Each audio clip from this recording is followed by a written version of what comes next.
자, 오전에 있었던 크롤링 예제 한번 실습하는 시간 가져봤고요. 요거 진행하는 동안 질문이 나왔던 것 중에서 그러니까 지금 수업을 하면서 이제 제가 기준으로 하는 게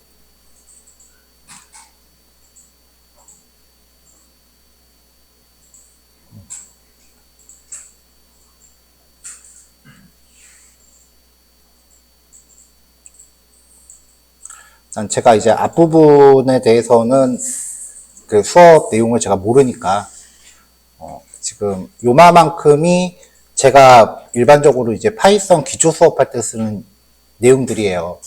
그래서 여기에서 제가 다뤘던 내용들은 보통 이제 파이썬 기초 서적에 있는 내용들이고, 이 내용들이 여러분 이거 파이썬 요 교환 받으셨죠?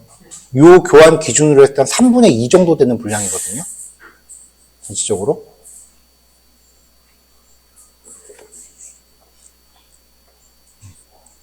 물론 순서에 대해서는 약간 차이가 있긴 하겠지만, 지금 이 책 기준으로 보면은 여기 뒷부분에 나와 있는 게 데이터베이스 연동이랑 그 다음에 지금 우리가 하고 있는 그 클로링 그쪽 관련된 내용이 포진되어 있어서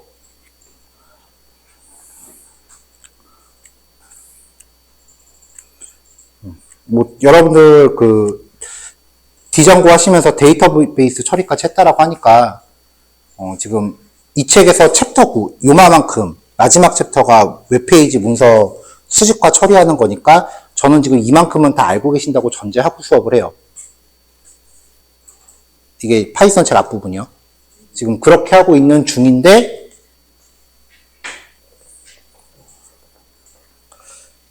이제 그렇게 해서 이제 앞부분에 있는 기술들을 예제에다 적용을 했을 때 이게 왜 이 타이밍에 질문이 나오지? 싶은 것들은 모아서 따로 한 번씩 얘기를 하려고 해요.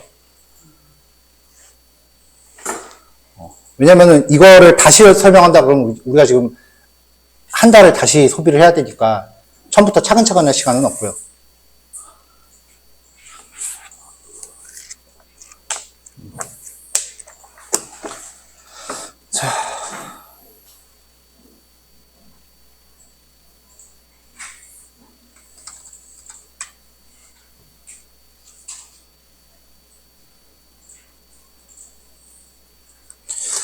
자, 첫 번째 주제는요.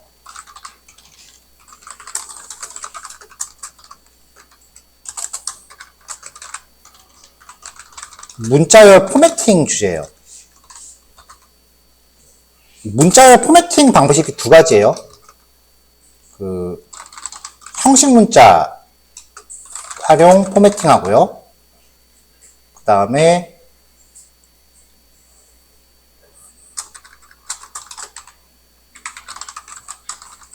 포맷 메서드 활용 포매팅.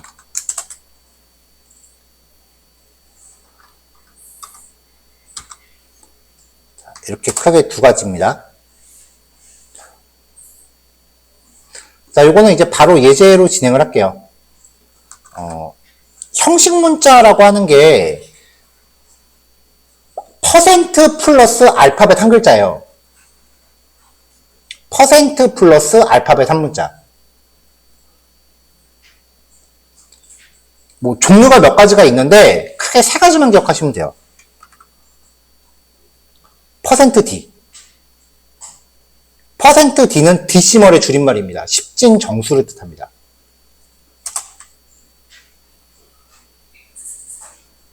잠시만요. 저 프로그램 하나만 설치하고요.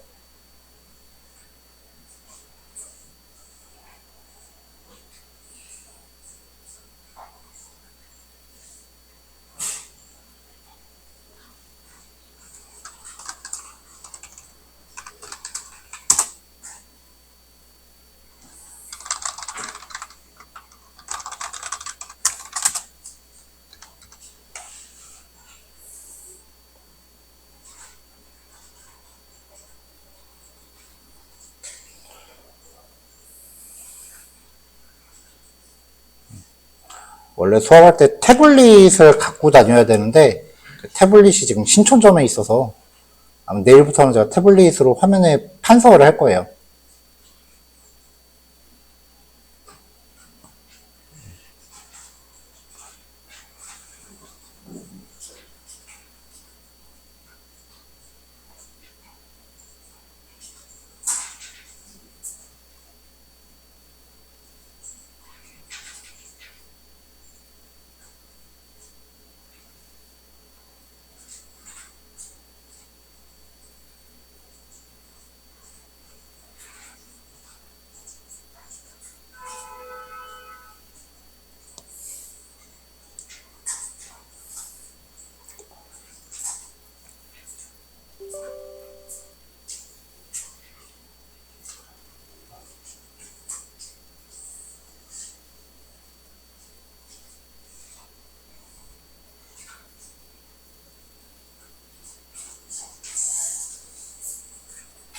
됐다.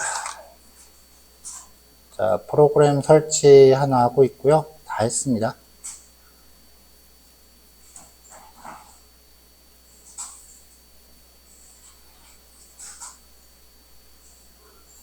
이건가? 자, 요 %D가 십진 정수고요. 그 다음에 문자열 뒤에 % 연산자, 이건 나머지 구하는 게 아니에요.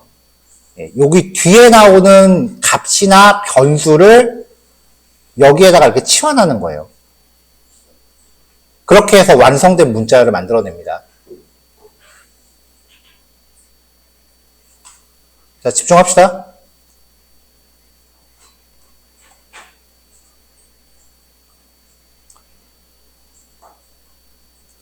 자, 다음은요, 실수 처리할 때 쓰는 형태예요. 실수는 %F로 표현합니다. %F가 실수예요. 플루트예요. 실행하면은 이제 머니에 해당하는 값이 여기를 치환하는 거죠. 그 다음에 문자열은 %S입니다. 그렇기 때문에 순수하게 %를 출력하고 싶으면 % 플러스 한 글자는 특수문자예요. 그래서 순수하게 %를 출력하고 싶다 라고 하면은 %가 2개 들어가야 돼요.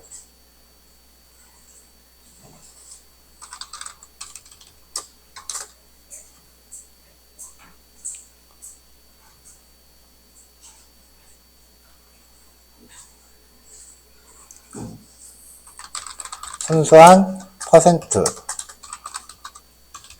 출력은 % 2개로 표현합니다. 프린트 성취도는 %D % 2개입니다. 라고 하고 여기다가 72라고 하면은 % 2개짜리가 % 하나로 출력된다고요. 일단 요게 첫 번째고,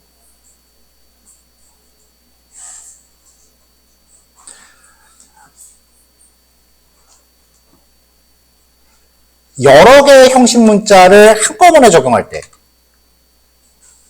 자, %S 날짜는 %D년, %D월, %D1입니다. 라고 하면은, 이렇게 일단은 기본 골격을 만들어 놓고, 이 형식 문자들을 치환할 값들을 하나씩 지정하는데, 여러 개를 처리할 때는 괄호로 묶습니다.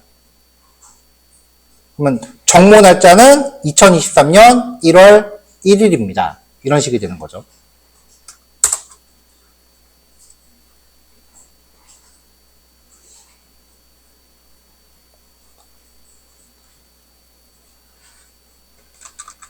자, 정수의 경우 이제 자릿수 지정이 가능해요. %D라고 하면은 그냥 고지고대로 정수를 출력합니다.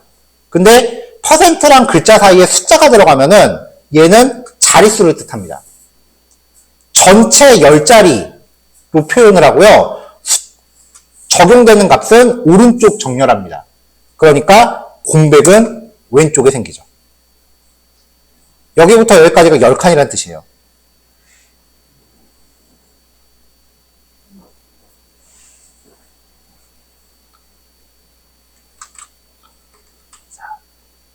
퍼센트와 자릿수를 의미하는 숫자 사이에 공이 들어가면은 빈칸을 공으로 채웁니다.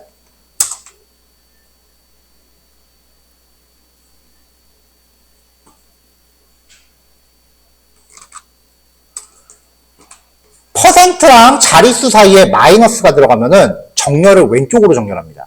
아까는 공백이 왼쪽에 생겼죠? 근데 이번에는 숫자가 왼쪽으로 가고 공백이 뒤로 가는 거예요. 마이너스 공식끼는 지원하지 않아. 이런 건 없어요. 왜냐면 이게 가능하다라고 하면 이론적으로는 적용 안 되죠? 이론적으로는 공이 오른쪽에 들어가야 되잖아요. 그럼 추적되는 내용이 바뀌어요. 그래서 그런 건 지원이 안 돼요. 자, 그 다음 문자열 자릿수. 문자열은 빈자리를 딴 걸로 채우는 거는 적용 안 되고요. 자릿수만 적용합니다. 마이너스 있고 없고요. 그러면 전체 10자리에 내용이 오른쪽에 정렬할지 마이너스 붙이면 왼쪽에 정렬할지.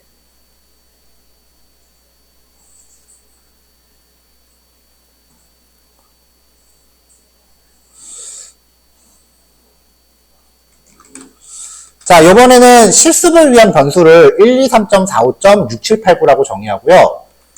소수점을 위한 %f를 쓸 건데요.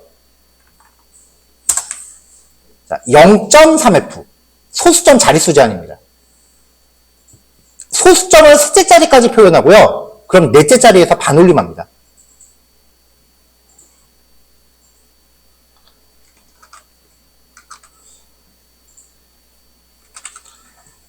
(10.3f) 전체 10자리고요. 소수점 셋째 자리까지 적용합니다. 근데 중요한 건 자, 여기 마이너스 붙었으니까 왼쪽 정렬이겠죠? 자, 그럼 여기부터 하나, 둘, 셋, 넷, 다섯, 여섯 소수점 한 자리 차지해요. 7, 8, 9, 10자리. 소수점도 버젓이 한 자리를 차지합니다.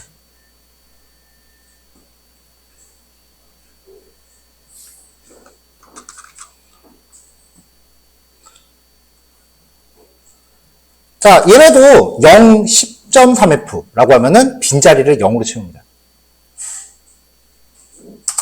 자, 이게 %가 적용되었을 경우에 형식 문자예요. %가 붙어 있는 애들을 형식 문자라고 합니다. 그렇기 때문에 문자열 안에 %를 넣어야 될 경우가 있다라고 하면은 퍼센트 2개를 넣어야 된다. 그 얘기인 거고요.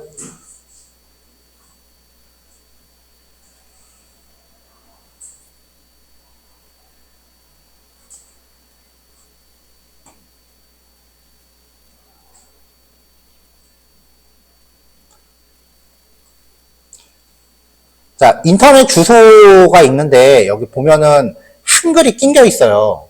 아까 이제 요 내용이 나왔던 계기에 대해서 말씀드리는데 일단 결론만 얘기 드리면 인터넷 주소에는 한글 주것밖에도 못 들어갑니다. 웹브라우저에 나오는 거는 이거는 실제로 한글이 아니에요. 이거를 메모장에 복사해서 붙여볼게요.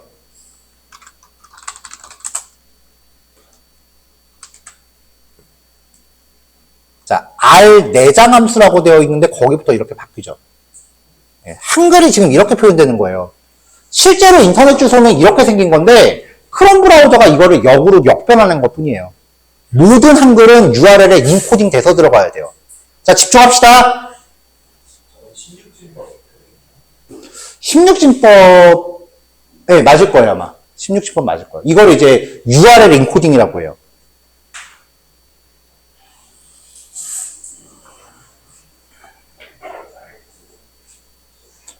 그래서 이제 아까 나왔었던 질문은 이게 %가 붙어있기 때문에 요거 자체가 특수문자인데 여기에 %를 한번 더 붙여봐라 라고 했던 거고. 왜냐면 이게 난 문자열인 줄 알고. 일단은 URL은 다 이렇게 표기해야 돼요. 인터넷 주소 한글 넣으시면 안 돼요, 원래.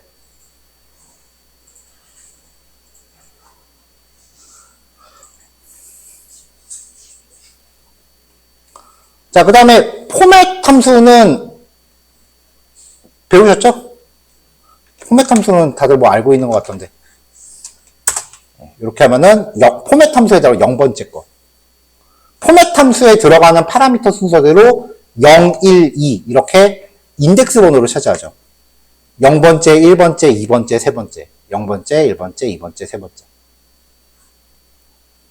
근데 이렇게 인덱스 번호로 넣기가 귀찮으면은, 인덱스 번호로 넣는 게 마음에 안 들면 이름을 지정할 수도 있어요. 그러면 이름으로 이렇게 값을 대입할 수 있는데 이때는 파라미터 순서는 영향이 없어요.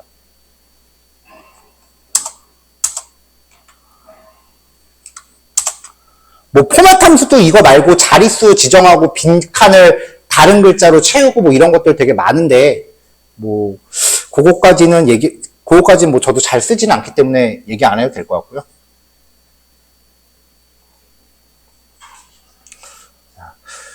이렇게 하다 보니까 이 포맷 문자를 쓰는 경우에도 순수하게 중괄호를 표현하고 싶으면, 자, 퍼센트 써서 특수문자 표현할 때 순수하게 퍼센트는 2개 썼죠. 그럼 여기서도 포맷 메서드를 쓸 경우에는 순수하게 중괄호를 출력하고 싶으면 중괄호 2개씩 넣으셔야 돼요.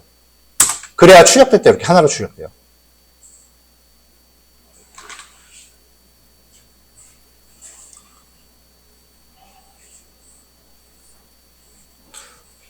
자, 그 다음에 이제 뭐 요거는 따로 코드를 만들기까지는 좀 애매한데, 이스케이프 문자.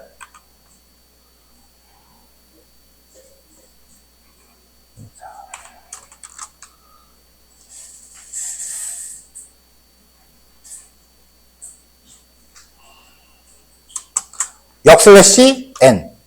뭐죠? 네, 줄바꿈. 역슬래시 t.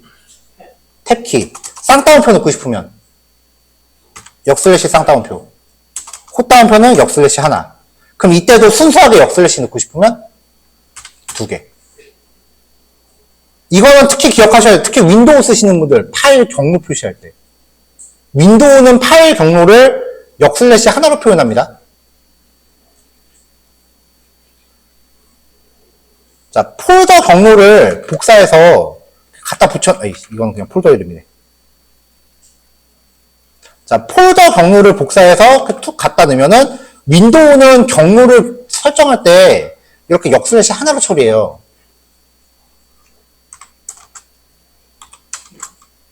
자. 근데 파이썬이 좀 착해서 이렇게 하면은 이거 그냥 출력을 해줘.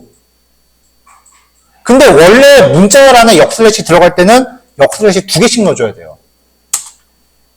만약에 역슬래시 하나도 되는데요. 만약에 이 파일이 nice라는 이름의 폴더 안에 있다고 칩시다.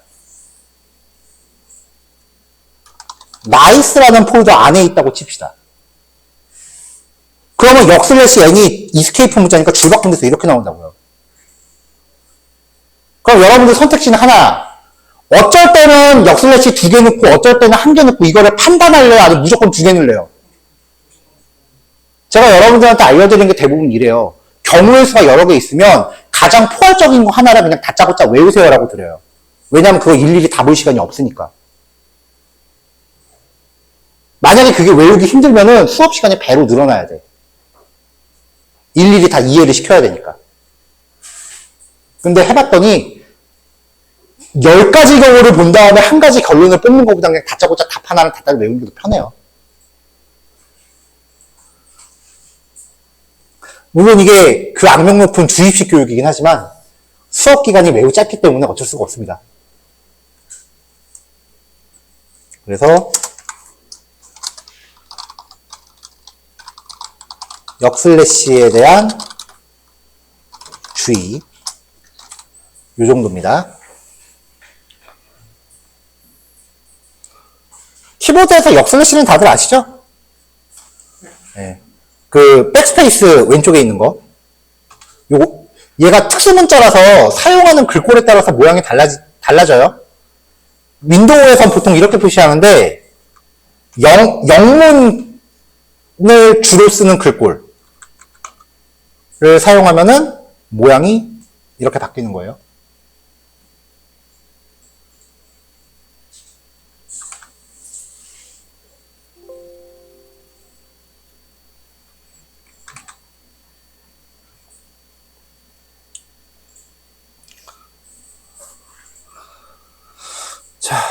다음.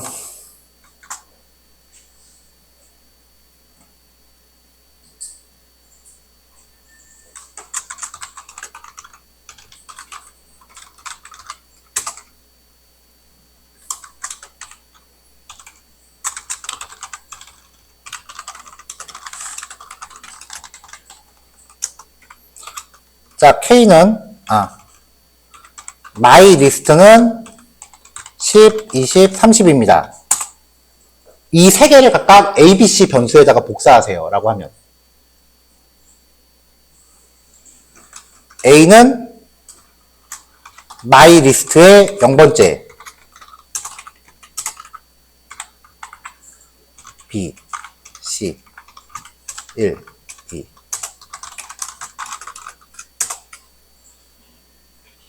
프린트 함수할 때 파라미터 여러 개를 콤마로 구별하면 사이사이에 공백을 넣어서 한꺼번에 출력해줘요. 프린트 함수가 용법이 되게 많습니다. 그리고 쉼표 없이 여러 개 파라미터를 그냥 띄어쓰기로만 이렇게 처리하면은 전부 다 붙여서 한꺼번에 출력해요. 이거는 지금 숫자 값이라서 안 되는구나. 문자일 때는 될 텐데. 자, 이렇게 해서 이제 나오는데, 구조분해라고 해서 리스트나 튜플의 원소를 이렇게 변수에 일일이 분해하는 거를 일괄 처리하는 거예요.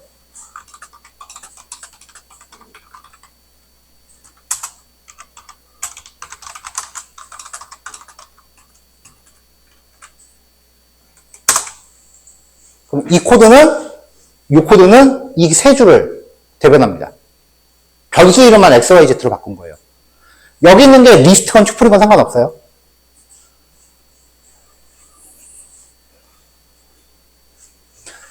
이게 파이썬에서 되게 많이 쓰이는 표현법 중에 하나예요. 파이썬하고 자바스크립트에서 되게 많이 쓰이는데 어쩔 때 많이 쓰이냐면은 함수 리턴 값.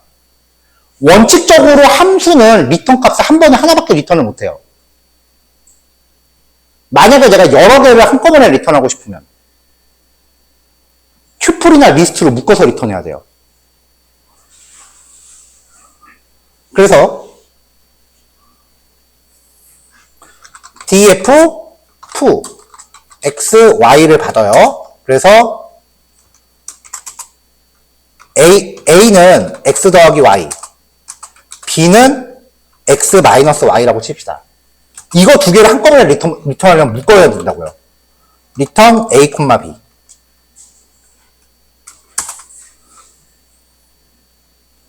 자, 그럼 바는 fu 150 이렇게 출력하면은 바 자체가 리스트잖아요. 그러면 A, B 아까 썼지. IJ는 fu 150.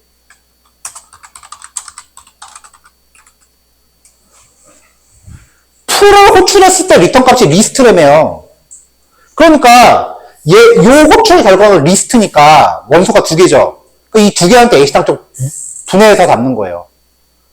이 경우는 함수 리턴 값의 개수를 처음부터 알고 있어야 돼요. 이거 나중에 여러분 통계 분석할 때 히스토그램 할 때 이 표현식 나옵니다. 히스토그램이랑 도수 분포할 때 이런 식으로 리턴 받아요.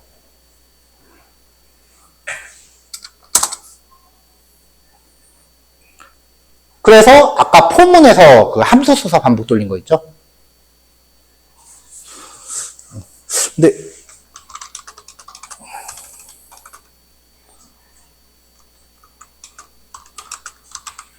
이거 배우셨죠? 안 배웠어요? 말아보라고만 하고 알려주지 않아요. 에고처럼. 자, 요 마이리스트 갖다 돌립시다. 그러면 이거는 이거는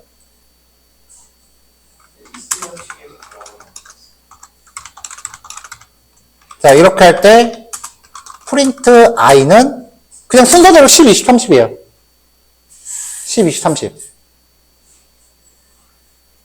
반복문에다가 리스트를 걸면은 그냥 얘가 그냥 리스트 원소가 돼요. 이거랑 그 다음에 반복문 돌리는 가장 정석. 리스트의 인덱스 번호로 돌리는 거죠. 레인지 0부터 그 다음에 len myList. 모든 리스트의 인덱스 번호는 항상 0부터 길이 빼기 1까지만 존재합니다.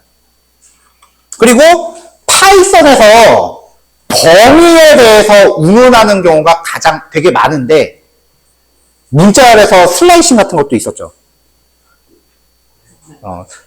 슬라이싱이건 아니면 이렇게 범위에 대해서 운운하는 경우가 되게 많은데 항상 지정된 값 전까지만 가요. 근데 슬라이싱 할 때 보면은 이런 표현 있죠. 자, 얘를 슬라이싱 한다고 치면 myList의 0번째부터 0, 1, 2까지 라고 하면은 0, 1 요거 두 개만이에요. 끝에 거 전까지니까. 근데 이럴 때도 있죠. 마이너스 1로 표기할 때. 헷갈리지 않아요? 자, 파이썬에서 범위 운운할 때요. 전까지, 다음까지 다 필요 없고 지정된 거 항상 왼쪽 거까지만 가져옵니다. 그렇게 정리하면 다 정리돼요. 끝자리가 지정된 항목의 왼쪽 것까지만 가져옵니다. 항상.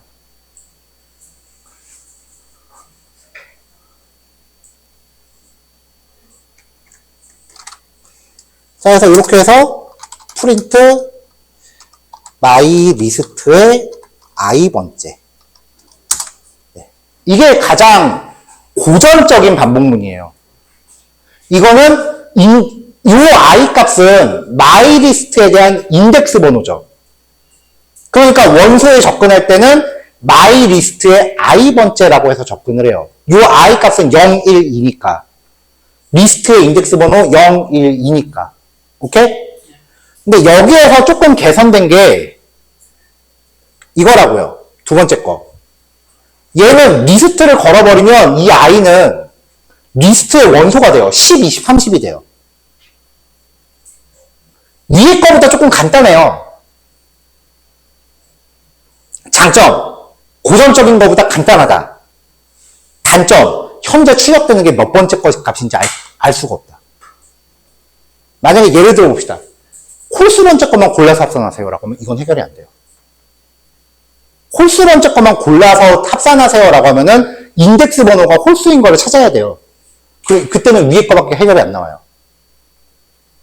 근데 얘는 반복문 하나 더 들어가면 j 그때부터 되게 헷갈린다고. 그래도 코딩 좀 했다 싶으려면 반복문 한 3차, 4차까지는 중첩해서 후룩 넘어가야 돼요. 그래서 이 두 가지를 결합한 게 에너미레이트 함수예요.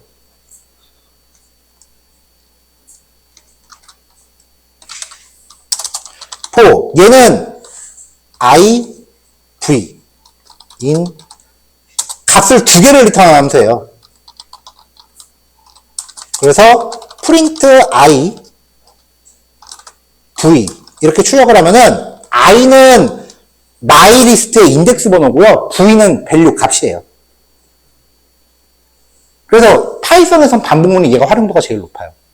이거보다 더 진화시키려면은 람다식이라는 표현식을 써야 되는데 람다식은 제가 좀 고인물이라 그런지 너무 간결한 표현식을 잘 안 써요, 저는. 자바스크립트 하면서는 많이 쓰는데 파이썬 하면서 람다식 그렇게 마음에 안 들더라고요. 어차피 람다식은 기능적인 게 아니라 표현을 좀 더 간결하게 하는 방법이기 때문에 람다식은 뭐 굳이 안 써도 구현하는 데 지장은 없어요. 자, 여기까지 질문 있으신 분?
자, 다음 부분은 또 다음에 또 다른 내용 설명하면서 기회가 되면은 살펴보도록 합시다.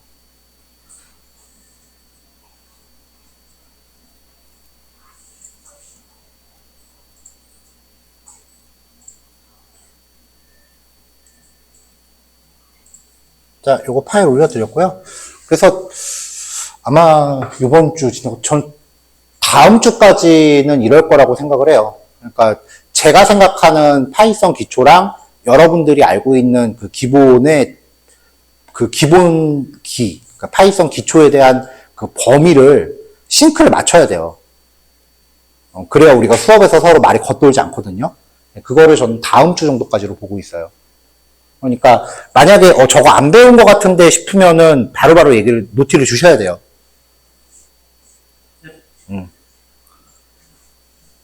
민망하다고 참고 있으면 본인 손해예요.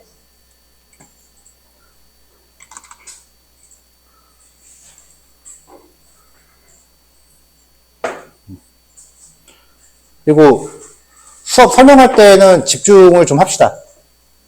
다른 거 보시는 분들이 은근히 많네요. 제가 설명 안 했던 거에 대해서 질문 주시는 거는 괜찮은데 수업 설명하고 그 다음에 심지어 그 녹화까지 하는데 수업에서 설명했던 걸 질문한다. 그럼 분명히 본인이 문제가 있는 거예요. 수업 시간에는 집중을 좀 합시다. 물론 지금이 집중이 좀 흐트러지는 시간이긴 한데 제가 수업 시간에 집중합시다 하는 거는 분명히 다른 거 보시는 분이 계시는 거예요. 모를 거라고 생각하지 마세요. 눈동자 색깔이 달라요. 특히 안경 쓰시는 분들은 안경 아래 다 비쳐요. 나는 고등학교 다닐 때 내가 수업 시간에 자면은 선생님들이 모르는 줄 알았거든? 다 보여요. 근데 그거 놔두는 거 솔직히 내가 강사하니까 알겠어. 귀찮아서 놔두는 거야. 수업 시간에 자는 거. 조금 오늘도 아침에 좀 피곤해 하시는 분 계신 것 같아서 수업 중간에 끊었고 지금도 집중력 좀 흐트러진 것 같아서 집중합시다라고 일어서 갖고 그 목소리를 좀 높였잖아요. 아직은 제가 여러분들 놓고 가고 싶지 않은 거예요. 제가 그거를 봐도 못 본 척하기 시작하면은 우리 사이의 신뢰가 깨지는 거니까 저도 제 나름대로 열심히 할 테니까 여러분들도 여러분이 저한테 지켜주셔야 되는 기본적인 매너는 좀 지켜주세요. 자, 조금 쉬었다가 요거 실습하시는 걸로 할게요. 조금 쉬는 시간 조금 길게 잡읍시다. 근데 안 더워요? 네. 여기는 자, 아까 했었던 이 심플 크롤러 예제예요. 내용 하나만 짧게 추가하고 이제 다음 파일로 넘어갈게요.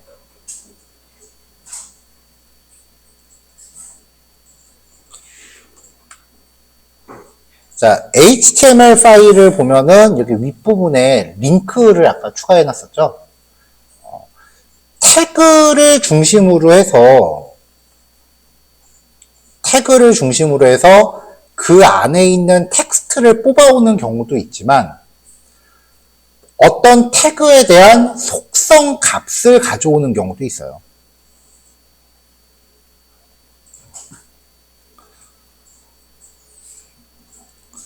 자, 그래서 맨 밑에 아까 id까지 했죠? 네, 속성값 추출. 소.select라고 해서 모든 A 태그를 다 가져왔어요. 그래서 얘를 실행하면은 이제 A 태그가 이렇게 다 나온 거죠. A 태그 하나, 둘, 셋.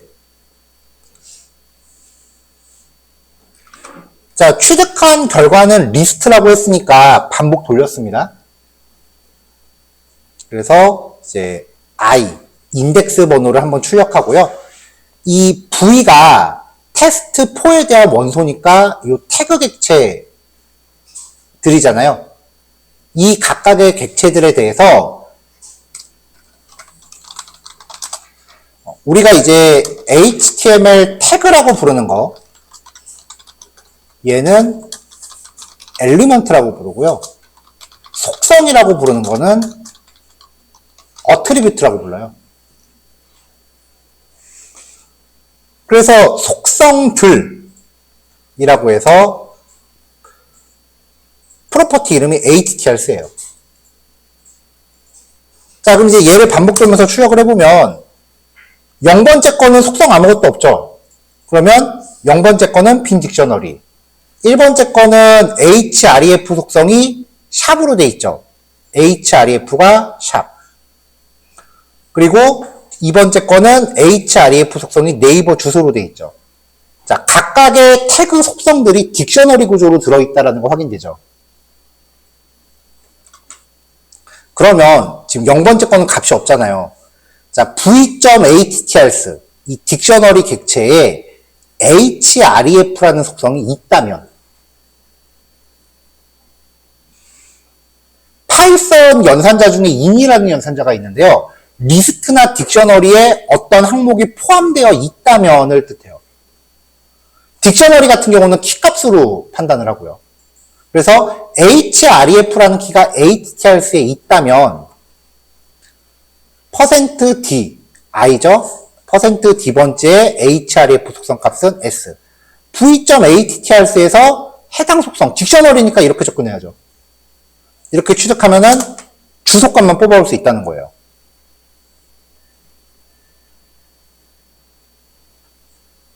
그럼 이제 링크를 수집해서 링크에 적용되어 있는 그 클릭했을 때 이동할 URL 그것들을 쫙 수집을 하면은 이 수집된 주소를 다시 재차 크롤링 하는 거죠. 게시판 글목록이라고 하면 클릭했을 때 각각 상세 페이지로 넘어가잖아요. 글목록에서 상세 페이지에 대한 URL을 수집한 다음에 그걸 반복문 돌면서 또 수집하는 거죠. 그게 크롤링이에요. 단일 페이지 하는 거는 그냥 스크래핑이고.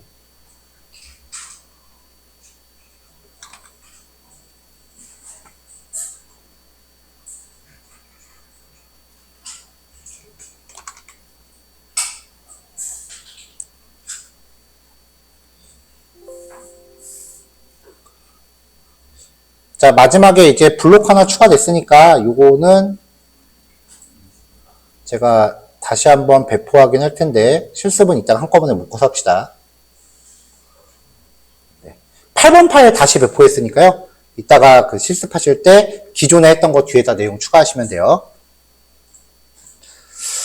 자, 요번에 크롤링을 할 거는요. 일단은 그래도 좀 맘대로 수집해도 별로 양심이 안 찔리는 사이트. 일단 제 블로그를 대상으로 할게요. 뭐 일단 여기서도 크롤링까지는 아니고 일단 스크래핑을 할 거예요. 메인 페이지 들어와서 메인 페이지에 있는 여기 보면 이제 각각의 그 게시글 제목이 있죠. 그리고 작성일이 있고요. 그 다음에 간단한 요약글이 있어요. 요 정도만 먼저 수집을 할 거예요. 이렇게. 그리고 여기 항목이 5개가 있죠.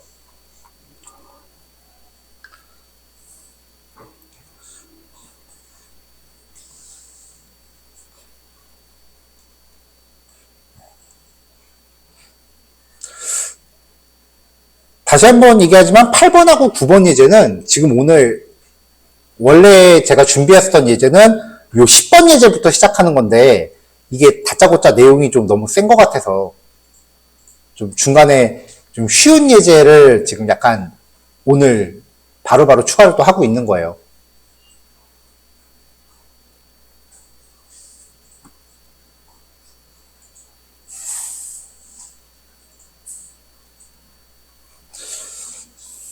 자, 블로그 게시글 수집입니다. 리퀘스트 가져오고 BS4 가져왔어요. 그 다음에 여기서는 그 판다스도 가져올게요. 왜냐면 이제 가져온 내용을 정리는 해야 되니까. import data frame.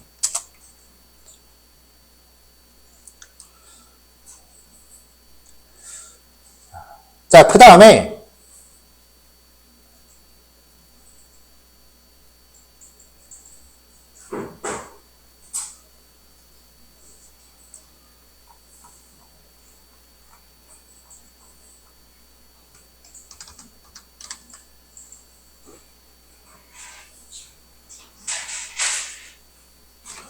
자, 수집할 콘텐츠가 있는 웹페이지 주소 바뀌었죠? 그 다음에 브라우저 버전 정보. 이렇게 변수값 만드는 거는 이제는 예전 코드에서 계속 복사 붙여넣기 해서 갖고 오고 있잖아요. 처음에는 단계별로 이제 과정을 좀 봐야 되기 때문에 블록을 쪼개놨는데 이제 좀 익숙해지면은 블록마다 복붙해야 되니까 오히려 더 귀찮아요.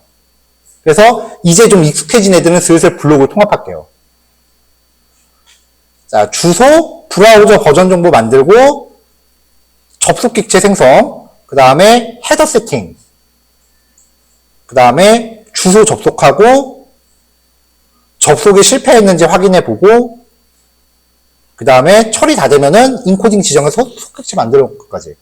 이거는 앞으로 여러분들이 어떤 페이지를 수집하건 간에 주소만 바꾸면 되지 다른 건 바꿀 필요 없거든요. 그러니까 이 정도는 이제 슬슬 블록 하나를 만들어 놓고 나중에 뭔가 수집해야 될 일이 있으면 이거 통째로 갖다 쓰자고.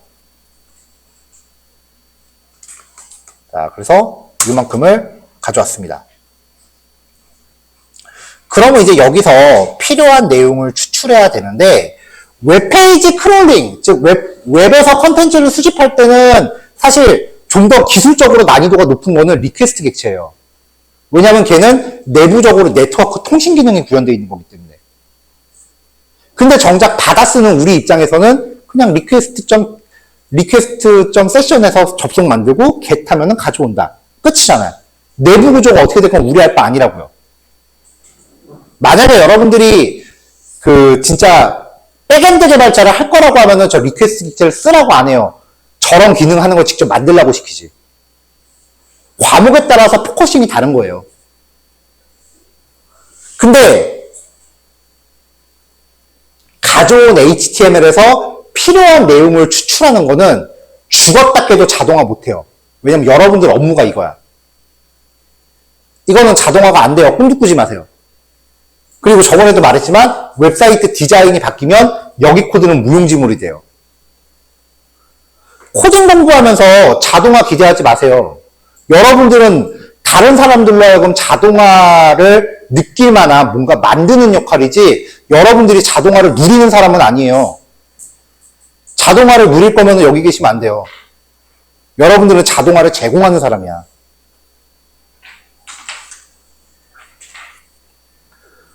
자, 그럼 이제 필요한 내용을 추출합시다.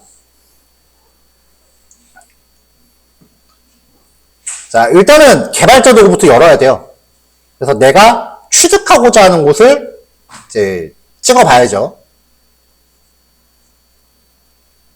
자, 개발자 도구 열었습니다.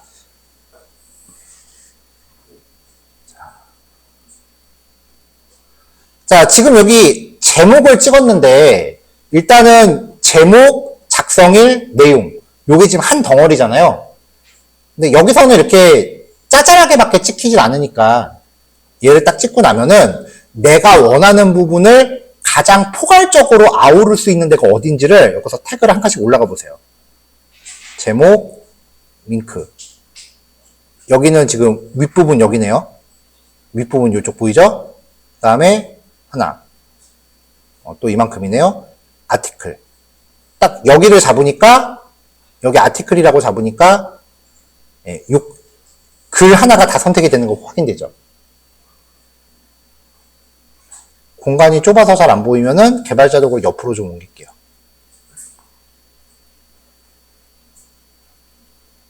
자, 아티클이라고 한 단위가 지금 요거를 통째로 아우르고 있는 걸 확인할 수 있어요.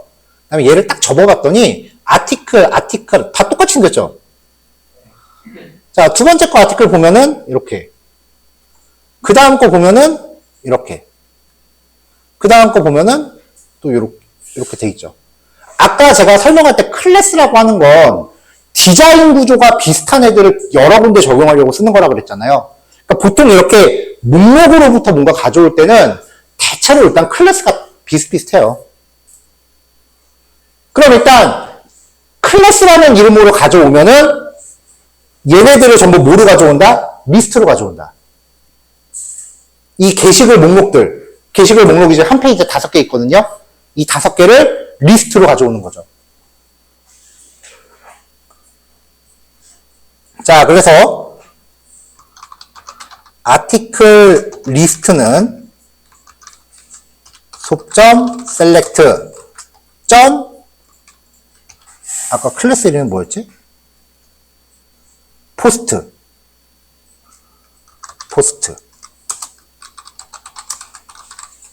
자, 이렇게 가져오면은, 자, 리스트 괄호가 여기서 시작하고, 콤마 나올 때까지가 원소 하나입니다. 여기가 하나인 거죠.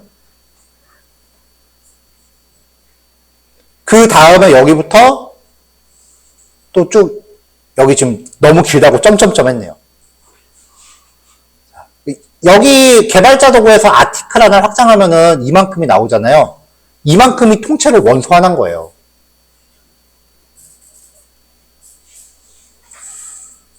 자, 어쨌건 뭔가 뽑아냈어요. 뽑으면은 반복 도는 게 인지상정이지.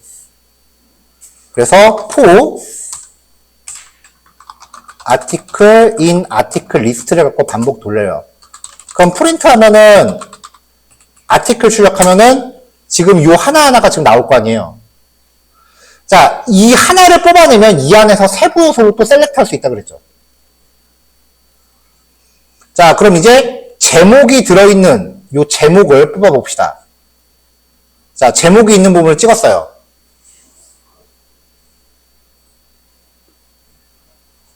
일단은 원하는 부분을 찍으면 아이디나 클래스가 있는지 먼저 찾으세요. 아이디 속성이나 클래스 속성이 있는지 찾으세요. 사실 아이디가 나오면 게임 끝이야. 왜냐면 아이디는 고유한 거니까. 근데 클래스는 비슷한 게 여러 개 있을 수 있다 그랬으니까 반복문 돌릴 거 염두해야 돼요. 자, 근데 지금 얘는 아무것도 없죠. 아이디도 없고 클래스도 없죠. 그렇다고 태그 이름으로 하기에는 리스크가 너무 커요. 웹페이지 안에 클릭할 수 있는 모든 요소가 A인데 여기 A 태그가 얼마나 많겠어. 클릭할 수 있는 모든 게 A인데 태그 이름으로는 진짜 웬만하면 접근하지 마세요. 그러니까 독립적으로 태그 이름 하나만 딱 들어가는 거는 진짜 웬만하면 하지 말아야 돼요. 그러면 위로 한두 칸 올라가요. 위로 하나 올라가. 클래스 있죠? 그럼 엔트리 타이틀 안에 있는 A. 이 구조를 충족하는 거는 여기밖에 없을 거 아니에요. 이거는 한 번에 안 돼요. 몇 번 시행착오 거치면서 찾아야 돼. 자, 이게 아티클인데, 그러면,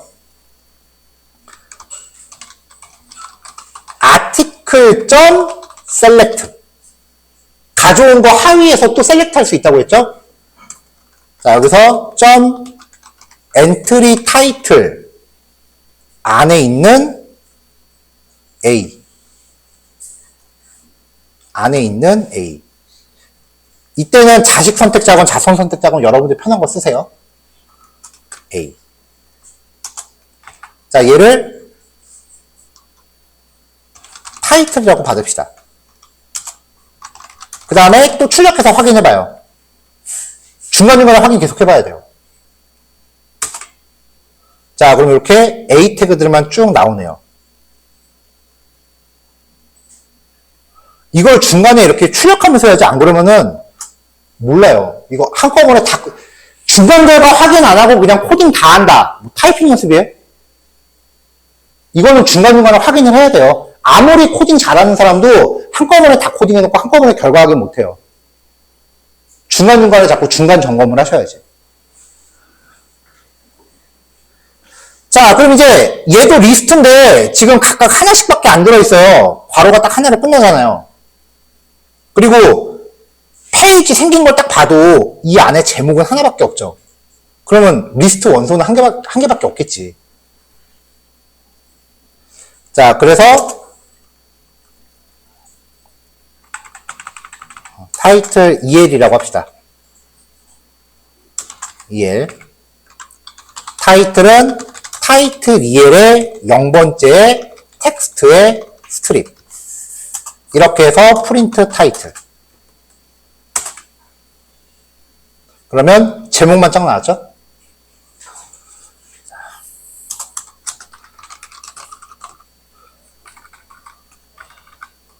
자, 이제 프린트 또 주석으로 맞고요.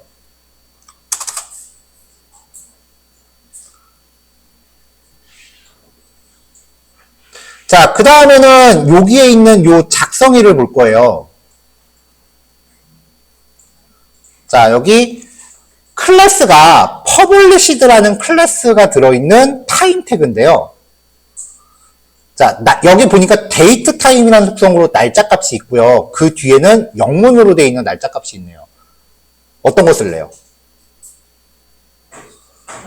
date time 속성이 훨씬 낫지 않아요? 우리한테는? 물론 뒤에 거로 써도 상관없지만 그래도 앞에 게 좀 더 친숙하죠. 자, 그래서 date EL은 또 아티클 하나에서 셀렉트 합니다. 자, published라는 클래스를 한번 찾아봅시다. .published. 얘도 프린트 해볼게요. 자, 타임의 클래스 published에서 date time이라는 속성을 갖고 있는 값들이 쭉 나왔네요. 이것도 원수 하나씩밖에 없네요. 제 블로그이긴 한데 저도 오늘 처음 크롤링 해보는 거예요. 그래서 내가 HTML 코드 어떻게 짰는지 지금 나도 오늘 처음 들여다보는 거야. 자, 그러면 date EL의 0번째 .atr스의 date time이라는 속성인 거죠.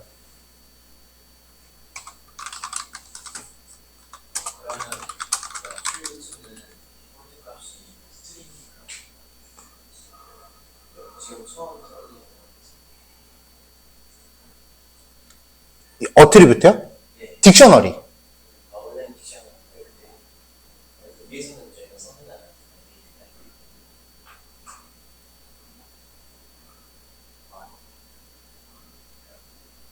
무슨 질문인지 이해를 못했어요.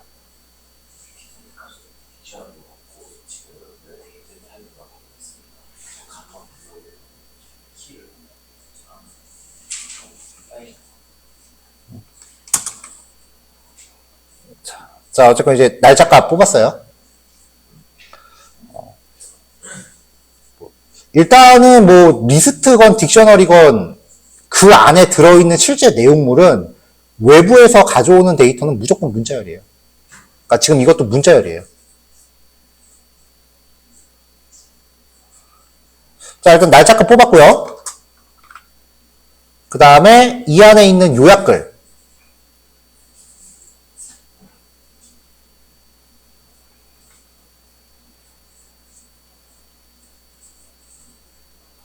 자, 요약글을 보니까 p 태그 안에 들어있어요. 그쵸?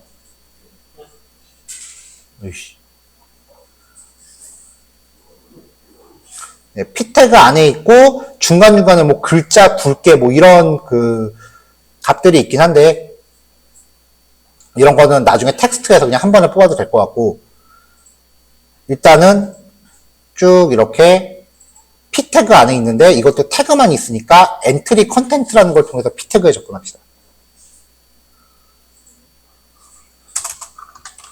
컨텐트 EL은 article.select 엔트리 컨텐트 안에 있는 p 태그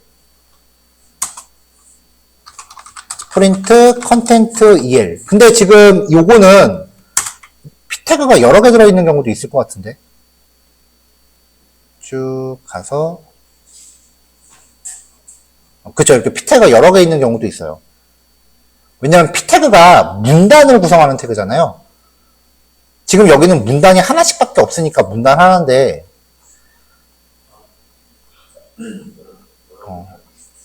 여기 어딘가 제가 줄바꿈 같은 거에서 문단을 여러 개 넣는 경우는 이제 문단이 2개 들어있을 수도 있다고요.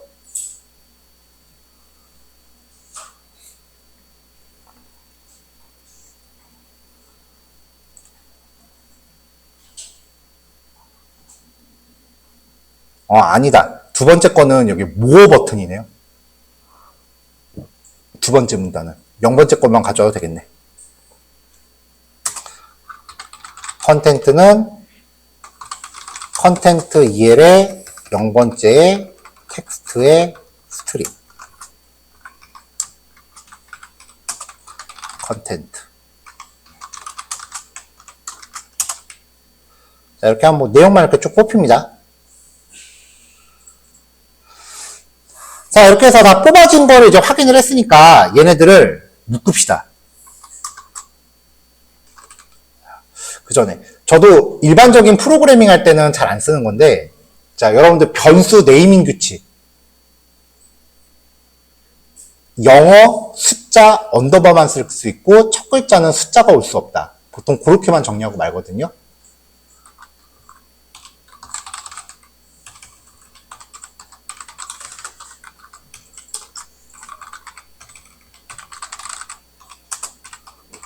보통 뭐 이렇게 하잖아요. 그쵸?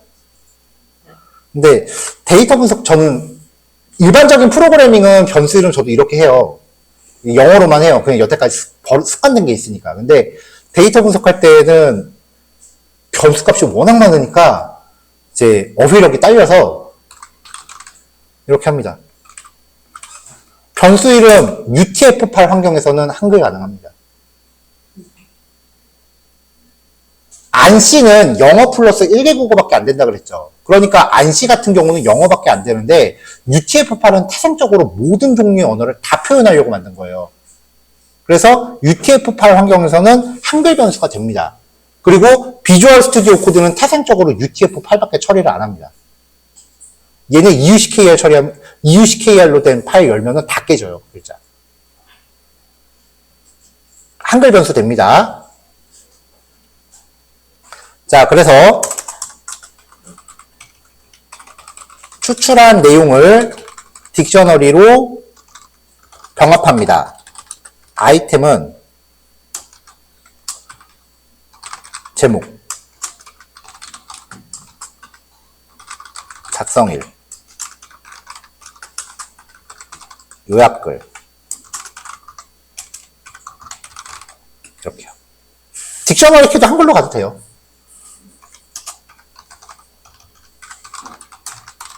하면은 딕셔너리도 한글로 해도 돼요. 그냥 사람들이 어색해서 잘 안 쓸 것뿐이지 안 되진 않아요. 실제로 되게 옛날에 한글 프로그래밍 언어가 나왔었거든요. 코딩을 한글로 하는 언어가 나왔었는데 쫄딱 망했어요.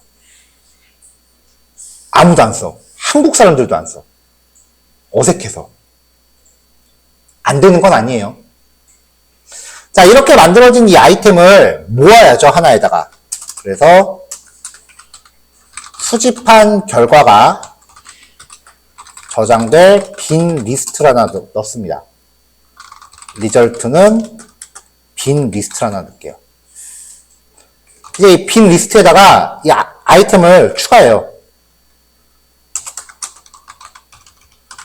딕셔너리를 미리 준비한 리스트의 원소로 추가합니다.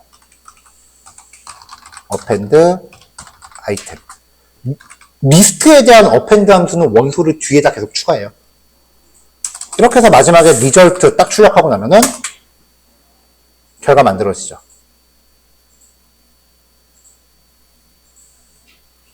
자, 이제 df는 데이터 프레임 리절트라고 한 다음에 df 출력하면 수집 결과 이쁘게 정리되죠. 그 전에 우리는 df.toexcel 블로그 수집.xlsx 그러면 여기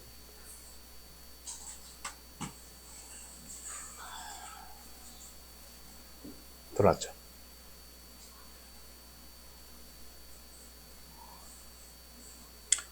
적어도 머신러닝 돌리려면 이거는 이제 한 페이지만 수집해갖고 그 5개밖에 없잖아요. 적어도 머신러닝 돌리려면 이런 거 해서 결과가 한 10만 개 최소? 그 정도는 되게끔 크롤링 돌려야 돼요.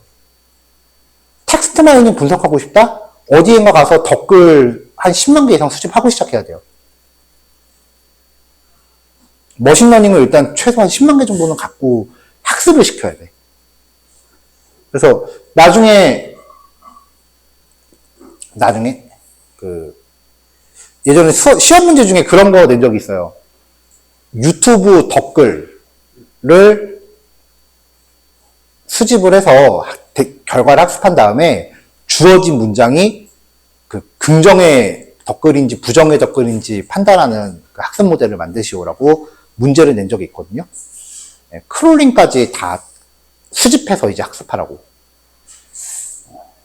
시험 문제 하나 하는데 3일 걸리더라고요. 나중에 어느 정도 진도가 나가면은 아침에 땡 하고 문제 내면 한 2, 3일 정도 하실 거예요. 단순히 그냥 한 5분, 10분 풀고 지나가는 예제는 말 그대로 예제지. 나중에 가면 이제 그렇게 할 거예요. 어쨌건 그런 걸 하기 위해서 일단 이렇게 하나하나 컨텐츠를 준비해야죠. 자.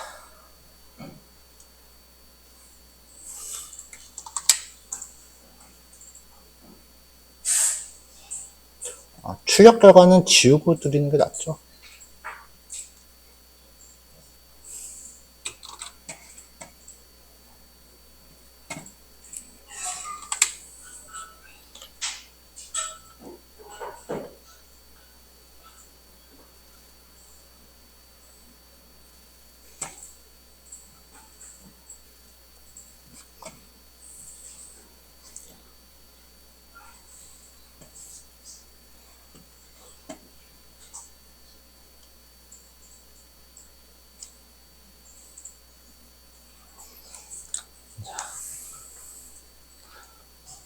자, 9번 파일까지 넘어갔습니다. 어렵죠? 근데 물론 코딩을 배우는 우리 입장에선 이게 어려운 거예요. 인정해요. 그냥 어려울 수밖에 없는데, 근데 여러분들이 그 분석해서 이제 발견하신 어떤 인사이트를 제공받는 사람 입장에서는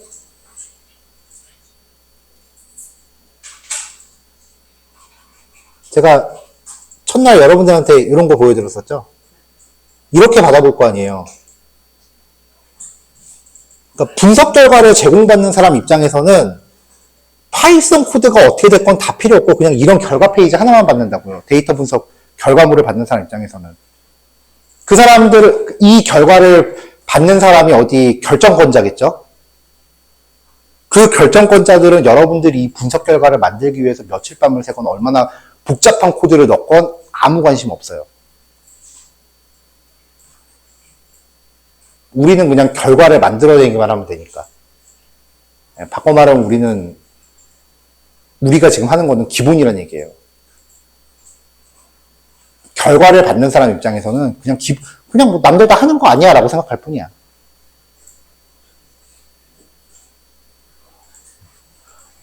되게 야속한 말처럼 들릴 수도 있지만은 여러분들 네이버 메인 페이지 보면서 그거 개발자들이 얼마큼 고생했는지 생각해 본 적 있어요? 없죠. 근데 여러분 디장고 해봤잖아요. 그거 코딩할 때 쉬웠어요? 네이버는 그거보다 몇 배는 더 어려운 기술을 썼다고요. 유저 입장에서는 코드에 대한 품질은 별로 걱정을 안 해요. 근데 대신에 결과물은 되게 빨리빨리 나오길 기대하죠. 그러려면은 최대한 빠른 결과물을 빨리 만들어낼 수 있도록 훈련을 하셔야 돼요.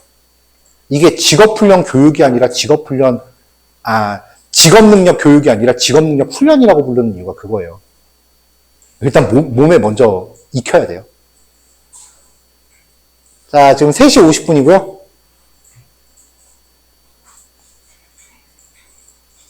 시간 좀 4시 20분? 그쯤 될까요? 일단 4시 20분에 점검해서 시간 부족하실 것 같으면 실습 시간 더 연장할게요. 자, 일단 다 같이 좀 쉬었다 합시다.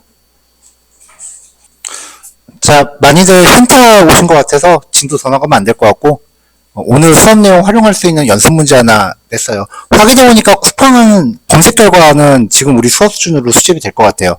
그래서 지금 문제 제시했으니까, 요 정도 한번 해봅시다. 자, 저는 이제 코드 완성을 했고요. 완성을 해갖고 이제 그냥 몇 개 추가 코딩을 좀 더 해봤는데, 일단 풀이는 내일 할게요. 자, 보통 이제 앞으로 우리가 해야 될 내용의 스토리가 어떻게 되냐면은, 일단은 뭔가 알아내고 싶은 사실에 대해서 가설을 하나 세워요. 그 가설이라고 하는 게 사실 공식이 있어요. 나중에 이제 귀무가설, 대립가설이라는 얘기가 나올 텐데, 일단은 귀무가설은 뭐랑 뭐는 상관이 없다. 영향이 없다. 그냥 무조건 없다야. 그래서 예를 들면은 할인 가격과 별점은 아무 연관이 없다. 이게 이제 규모가설이고요. 대립가설은 할인가와 별점은 상관이 있다라고 나가요. 통계학의 공식 같은 거예요. 그래서 보통 이제 상관이 있다라고 하는 게 내가 데이터 분석을 통해서 증명하고 싶은 주제가 돼요. 그럼 이제 그거를 분석하기 위해서 할인가하고 별점에 대해서 할인가가 요거일 때 별점 얼마, 뭐 할인가가 이거일 때 별점 얼마 이런 식으로 점들을 쭉 찍어봐요. 할인가를 X축으로 놓고 별점을 Y축으로 놔서 별점을 막 찍는 거죠. 물론 그 전에 이제 가설 검정이라는 게 들어가긴 하는데 그걸 가지고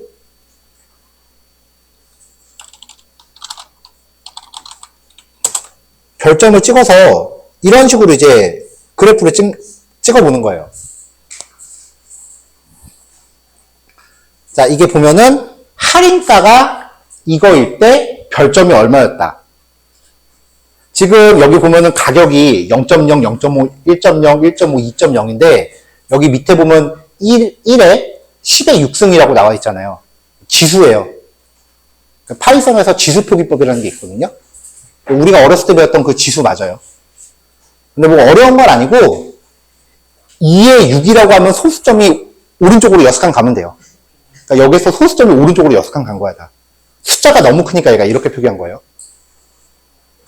그러면 이제 요 점들을 최적화해서 그럼 이제 이게 이렇게 나왔다라고 하면은 이게 과연 얘네들이 할인가와 별점이 상관이 있냐 없냐를 판단을 합니다.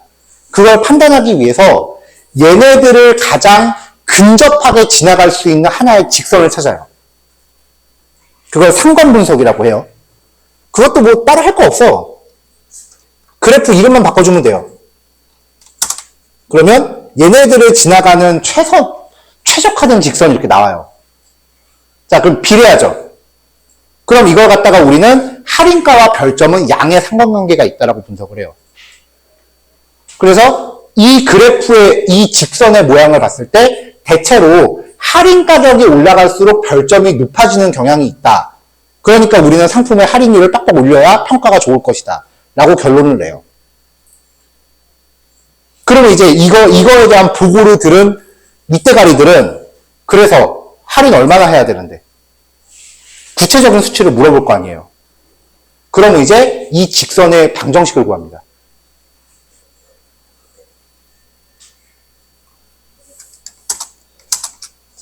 이것도 파이썬이 해줘요.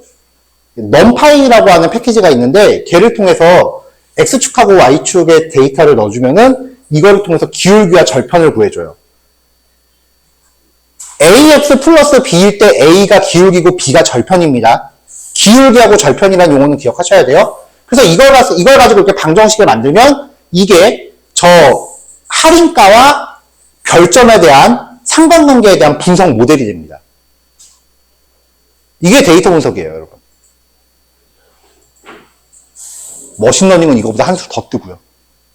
지금은 그나마 변수가 2개밖에 없죠. 나중에 가면은 X가 AX 플러스 BX 플러스 CX 플러스 DX 이런 식으로 변수가 늘어나요. 이거는 그냥 단순한 1차원 회귀 분석이고요. 나중에 이제 다중 회귀 분석이라고 해서 여기가 AX1 플러스 BX2 플러스 CX3 이렇게 많아질 거예요. 딴 게 데이터 분석이 아니에요. 이게 데이터 분석이에요. 생각했던 거랑 너무 다르죠? 네. 근데 어쩔 수 없어요. 이 과목은 수학이 기본이에요. 그래도 수식 안 만들었잖아요. 명령어 하나 때려갖고 지금 수식 만들어진 거 아니에요. 이거 계산 직접 안 하는 게 어디예요? 나 이번에 기말고사 보는데 이거 직접 계산하는 문제가 한 6문제가 나오더라고요. 나 통계학개론 겨우 F면 했어요. 이번 학기에. 시험 문제 풀면서도 이거 그냥 파이썬으로 코딩하면 돼. 내가 이걸 왜 풀고 앉아있나. 그 생각만 계속 드는 거예요.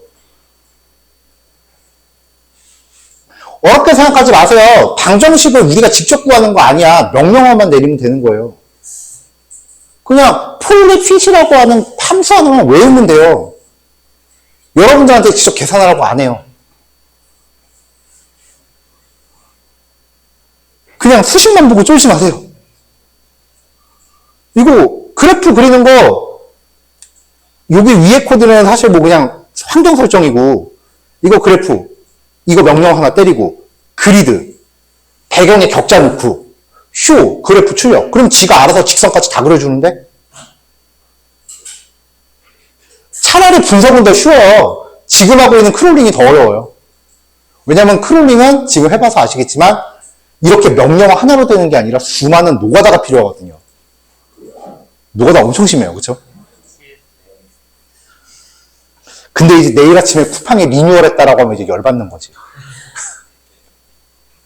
자, 오늘 고생하셨고요. 여기까지 하고 정리할게요. 풀이는 내일 합시다. 수고하셨습니다.